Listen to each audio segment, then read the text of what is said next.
Imagine for a second that you could step directly inside a living, breathing canvas. Yeah. Like, you aren't just looking at a painting on a wall. You're actually feeling the wind from a soaring eagle's wings right on your face. Oh, wow. Yeah, you're smelling blooming almond trees, and you're standing on the edge of a sky that is just flashing with apocalyptic lightning. Which is quite the visual. It really is. Yeah. And that is exactly where we're taking you today.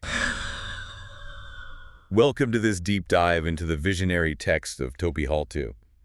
We are going to explore this narrative that feels, less like a traditional piece of writing and much more like a massive cinematic epic. It really does read like a blockbuster film, you Yeah. know, but one that's mapped onto a deeply spiritual and psychological landscape. Right. What we're doing in this deep dive is tracing the intense emotional arc of this vision, and it is a wild pendulum swing. Oh, completely. We go from this incredibly intimate, tearful joy of a heavenly family reunion straight into, well, an explosive cosmic battle between ultimate light and this truly grotesque darkness. Yeah, and my job today is going to be unpacking those sensory details, because the imagery Haltu uses to describe all this is just overwhelming. It's a total sensory overload. And I'll be jumping in to analyze the heavy symbolic warfare and the deep metaphors buried in all that imagery. Perfect. So to understand the massive stakes of the cosmic battle that comes later, we actually have to start in a place of profound peace. Right, the baseline. Exactly. The vision begins in this white garden. Haltu describes being completely surrounded by snow-white, blooming almond trees. Which already paints this incredibly pure picture. Totally. But it's not a static environment, you know. The author rejoices like a child because there are these small white flocks of butterflies that surround them, and they land on a sparkling white dress the author is wearing. And there's a specific phrase used there, right? Yeah. The text doesn't just call them butterflies. They are described as landing like, quote, living flowers. Which, that points to a very specific kind of vitality. Everything in this space is animated by life. Right, it's all alive. Exactly. It isn't just background scenery meant to look pretty. The boundaries between flora and fauna are kind of blurred, you know? A butterfly is a flower is alive. It's all connected. Yes. It implies this ecosystem of total interconnectedness and harmony. And the air itself is filled with floating white pollen. Then the butterflies withdraw, almost as if they share a single consciousness, Yeah. to make way for the clattering hooves of two happily neighing white steeds. Just gliding through the air. Literally gliding in the air. It's just pure, blinding, pristine white everywhere you look. And that profound physical purity, it really sets the stage for the emotional core of the scene.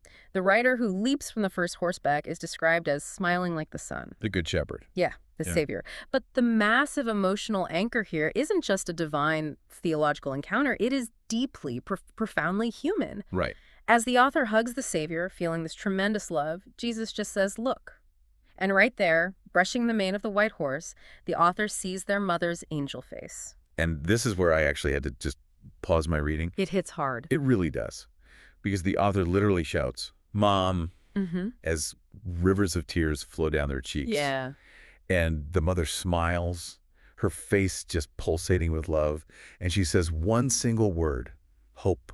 It's incredibly moving. And as they all embrace, a white eagle and a dove land on the Savior's shoulders. Yeah. Okay, let's unpack this. Yeah. Because standing in this scene, it feels like you're inside a living, breathing snow globe where every single flake is alive with purpose, you know. That's a great analogy, yeah. But how does this incredibly intimate familial moment, hugging a mother, how does that set the emotional stakes for the massive apocalyptic war that follows? Well, it feels small, right? Yeah. But it's incredibly strategic from a narrative standpoint. How so? If you want to show the absolute horror of darkness, Yeah. you first have to establish exactly what is at risk of being lost. Oh, I see. A throw in a fire is awe-inspiring, sure, but it isn't something a human being can easily emotionally attach themselves to. Right, it's too abstract. Exactly. But a hug from a parent, the specific feeling of safety when a mother says the word hope, that is universal. Yeah, everyone gets that. It creates a stark, undeniable baseline. This isn't two abstract armies fighting over celestial territory. It's a battle to protect this exact feeling of intimate, perfect love from an absolute evil that just wants to consume it. Wow, so it grounds the infinite in the intimate. Precisely. And once that emotional baseline is set, the vision allows the perspective to shift. The intimacy of that hug transitions into this grand bird's eye view. Because the perspective literally jumps into the eyes of that white eagle. Right? Yes, the one that just landed on the savior's shoulder. And suddenly you are soaring. We move from the micro, like a tear on a cheek, straight to the macro. You're soaring among flocks of white swans, looking down at this beautiful pond that's sparkling in the sunlight. It really expands the scale of the landscape. It does. And the eagle dives into it, and as it flaps its wings, we feel this refreshing water.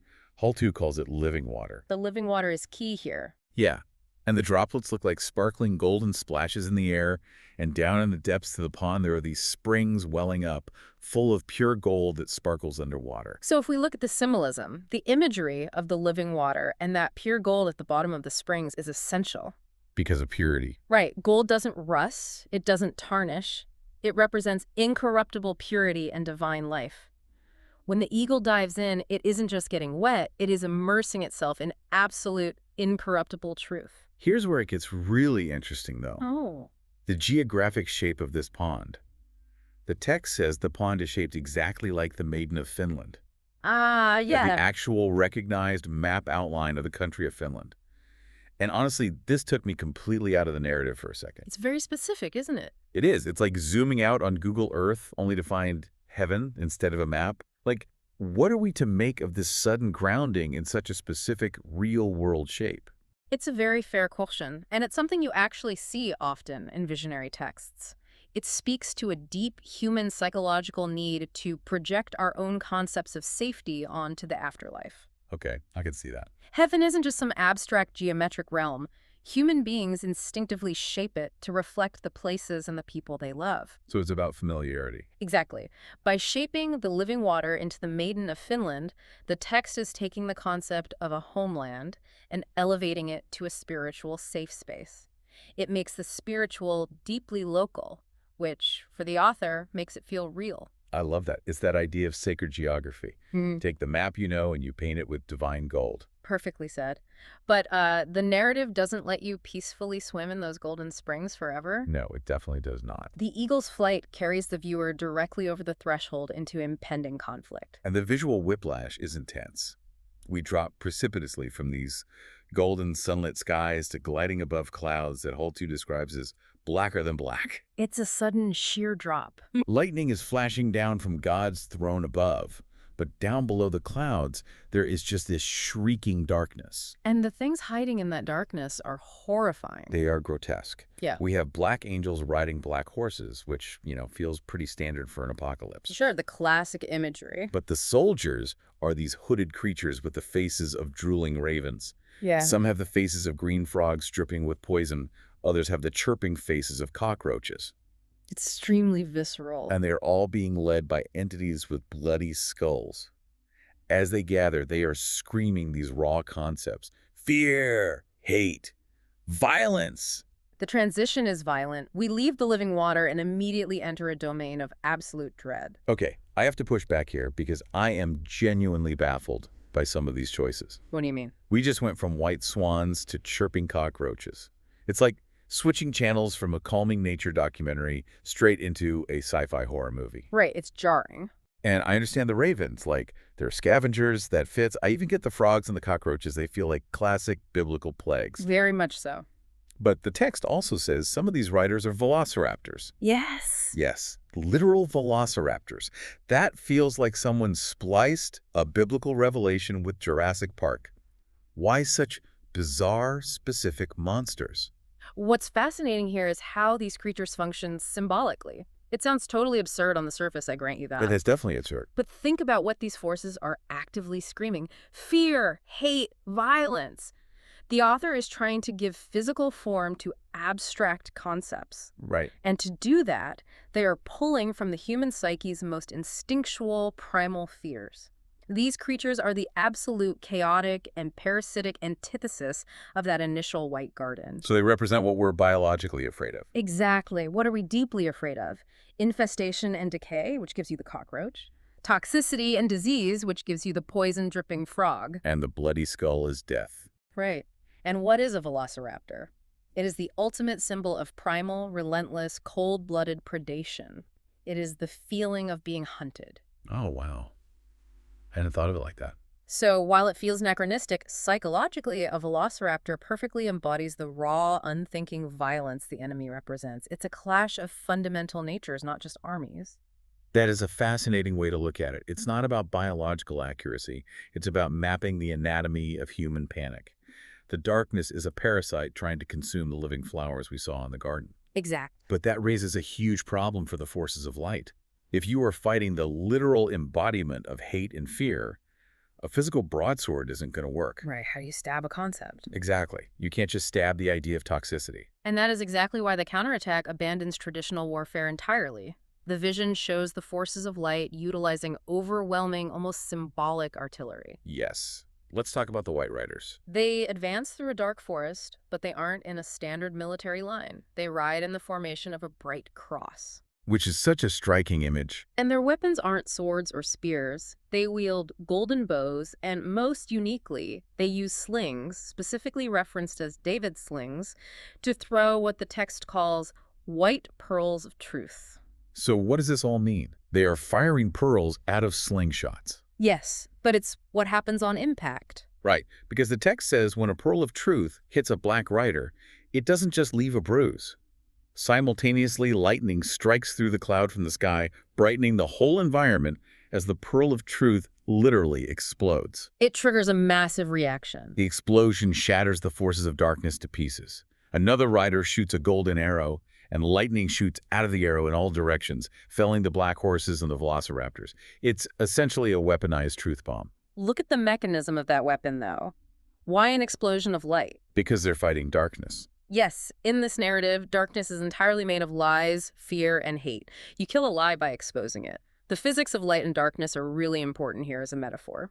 Darkness doesn't actually have mass, it is simply the absence of light. Therefore, a pearl of truth doesn't fight a lie in a physical struggle, it just occupies the space, forcing the lie out. Light eradicates shadows instantly simply by existing. And the text actually supports that completely. It says with every hit, the entire sky brightens, and these dark, shrieking forces just shatter. They flee like shadows and vanish like weeds in the wind. Right. And then the White Riders advance as an invincible tidal wave of God's love. How does a concept like a tidal wave of love function as a destructive military force here? Think about that phrase. Lies and hate require constant, exhausting energy to maintain. They are fragile constructs. Truth, on the other hand, is an unstoppable kinetic force. Oh, I like that. A kinetic force. When absolute love hits absolute hate, the hate doesn't just lose a sparring match. Its structural integrity fails. It ceases to exist. It vanishes like weeds in the wind because it never had real roots to begin with.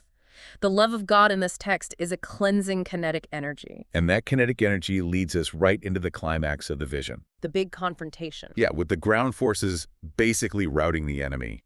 The battle scales all the way up. The leader of the light doesn't just settle for taking out the foot soldiers. He targets the very stronghold of the darkness. This is where we see Jesus riding above the clouds, leading that white cross formation. And again, the imagery is fiercely symbolic. It's wild. From his mouth comes a huge blue flame, and inside that blue flame is a two-edged, sparkling, sharp sword. So he isn't holding the sword in his hand. No, it is coming directly from his mouth. And the target is this massive, black, rotting rock looming ahead, topped with a black castle that is just spewing green poison into the air. The cinematic destruction of this moment is incredible. When that sword hits the castle, it doesn't explode outward like a typical bomb. Hull 2 writes that it seemingly explodes inward. An implosion. Exactly. It absorbs and sucks all those black angels into a lava stream deep inside the Earth's crust. And the text specifically mentions Jezebel, the witch of the castle, burning and screaming. And Apollyon, too. Right. Apollyon gasping for air as the flames literally suck the devil into the depths of the earth. But the inward explosion is what really caught my eye. Why is that? It's like a dying star collapsing into a black hole.